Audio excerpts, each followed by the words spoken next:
Pourquoi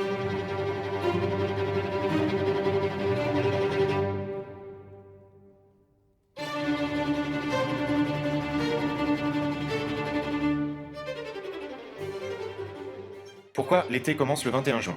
Pour répondre à cette question, on a besoin de savoir que petit 1. Notre Terre est une sphère, enfin presque, qui tourne autour du Soleil en un peu plus de 365 jours sur une trajectoire elliptique. Petit 2. Qu'une ellipse, c'est comme un cercle, mais aplati, qui au lieu d'avoir un centre, a deux foyers. Petit 3. Notre Terre penche. L'axe que forment le pôle Nord et le pôle Sud n'est pas perpendiculaire à l'axe que forme le centre du Soleil avec le centre de la Terre. Petit 4. Un rayon de soleil est beaucoup plus efficace quand il atteint une surface de manière perpendiculaire. Donc, notre Terre penchée tourne autour du Soleil en ne lui présentant pas toujours le même pôle. Quand c'est le pôle Nord qui est présenté, les rayons du Soleil arrivent de manière perpendiculaire sur l'hémisphère Nord, la température augmente, et c'est l'été dans l'hémisphère Nord, et inversement pour l'hémisphère Sud.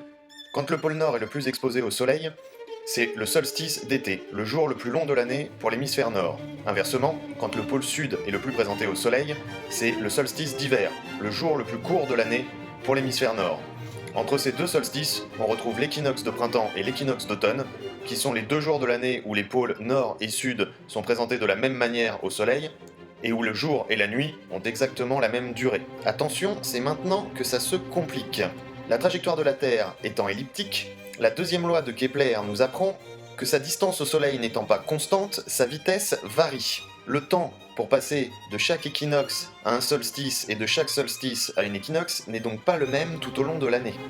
Depuis l'équinoxe du 23 septembre 2014, il a fallu 89,9 jours à la Terre pour rejoindre le solstice du 21 décembre, puis 89 jours pour rejoindre l'équinoxe du 20 mars 2015, 92,7 jours pour atteindre le solstice du 21 juin, et enfin il lui faudra 93,7 jours pour rejoindre l'équinoxe du 23 septembre 2015.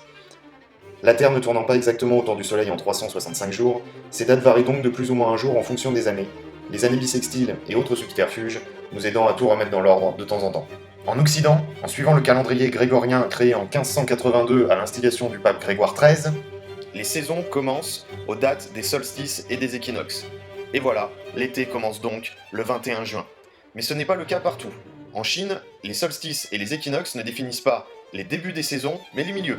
L'été dure donc du 6 mai au 6 août. Et en Russie, à cheval entre Orient et Occident, l'été commence le 1er juin pour se terminer le 1er septembre. Et voilà, vous savez maintenant pourquoi l'été commence le 21 juin.